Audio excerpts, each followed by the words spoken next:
सातबाराच्या बातमीपत्रात आपलं पुन्हा स्वागत।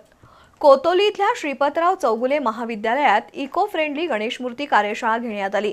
150 विद्यार्थ्यांनी कार्यशाळेत सहभाग घेऊन पर्यावरणपूरक गणेश मूर्ती तयार केल्या।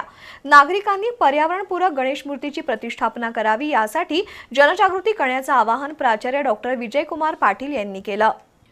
मानवाच्या वाढत्या हस्तक्षेपामुळे पर्यावरण दूषित होऊन निसर्गाचा ऱ्हास होतोय।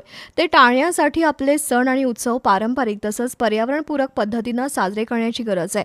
ही बाब लक्षात घेऊन कोतोलीतील श्रीपतराव चौगुले महाविद्यालयात पर्यावरणपूरक गणेश मूर्ती बनवण्याची कार्यशाळा घेण्यात आली। या कार्यशाळेत 150 विद्यार्थी सहभागी झाले होते। कला शिक्षक अजित साळवी यांनी विद्यार्थ्यांना गणेश मूर्ती बनवण्याचं प्रात्यक्षिक दाखवलं आणि विद्यार्थ्यांकडून गणेश मूर्ती बनवून घेतल्या।